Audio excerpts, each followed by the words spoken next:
جب یوسف کا قصہ پڑھے تو کیا حاصل کرے؟ وَاعْتَبِرُوا يَا أُولِي الْأَلْبَابِ، یہ میں قصے سنا رہا ہوں تاکہ کیا حاصل کرو؟ عبرت حاصل کرو۔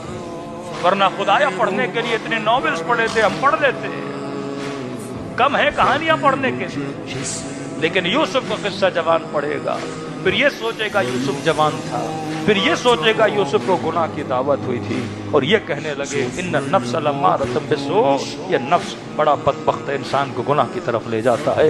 اس جوان کو میسج دیا جا رہا ہے کہ جوان، اس زمانے میں بھی کئی زلیخائیں ہوں گی جو تمہیں گناہ کی دعوت دیں گی، اب یہ فیصلہ تو نے کرنا ہے کہ تو یوسف بننا چاہتا ہے یا ابن ملجم بننا چاہتا ہے۔ یہ سوچنا پڑے گا اس عورت کو کہ کیا تو زلیخا بننا چاہتی ہے یا وہ بننا چاہتی ہے جو توبہ کرنے کے بعد زلیخا بنی تھی اور خدا نے اس کے بڑھاپے کو جوانی میں بدل دیا تھا۔ پڑھو واقع حضرت ابراہیم اور سوچو آج تو کہاں کھڑا ہے، کیا نمرودوں کے صفوں میں کھڑا ہے یا جناب ابراہیم کی طرح ایک مجاہد سرباز خدا بن کے وقت کے نمرود کے سامنے میں کھڑا ہے؟ پڑھو حضرت اسماعیل کا قصہ، دیکھو ایک باپ تھا جو خواب کو دیکھ کر اپنے بیٹے کے گلے پہ چھری چلا رہا تھا، اتنی اطاعت حضرت ابراہیم۔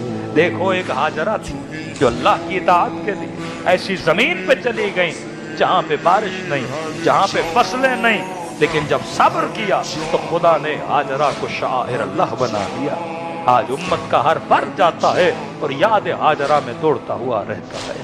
آؤ کربلا کے میدان میں اللہ نے حسین کی یاد کو آج تک زندہ رکھا کہ 1400 سال گزرنے کے بعد بھی یہ لوگ مشی کرتے ہوئے نظر آتے ہیں۔ اللہ سمجھانا چاہتا ہے اگر میرے ذکر کو زندہ رکھو گے تو مرنے کے بعد میں خدا تیری یاد کو زندہ رکھوں گا۔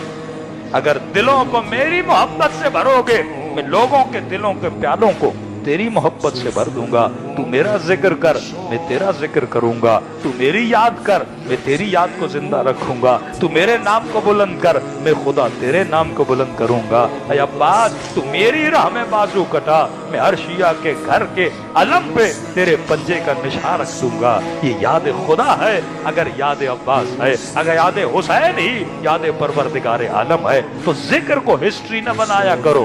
ذکر تب فائدہ دیتا ہے جب اسے اپنے وقت کے اندر زندہ رکھا کرو۔ اگر میں کوئی عبادت کروں مجھے فائدہ نہ ہو تو عبادت کرنے کا فائدہ نہیں۔ اگر میں ذکر حسین کروں لیکن مجھے کچھ نہ ملے تو اس کا کوئی فائدہ نہیں ہے۔ ہر چیز جو خدا بتا رہا ہے وہ قرآن کے ذکر سے لے کے اہل بیت کے ذکر تک، ذکر کا مطلب ہے وَاعْتَبِرُوا يَا أُولِي الْأَلْبَابِ، تاکہ کیا حاصل کرو؟ عبرت حاصل کرو۔ جب تک ہم تاریخ سے، قرآن سے، ان واقعات سے، ان عزاداریوں سے عبرت حاصل نہیں کریں گے تب تک ہم ایک زندہ قوم نہیں کہلائیں گے۔ یاد حسین بھی زندہ ہے اور فکر حسینی بھی زندہ ہونی چاہیے۔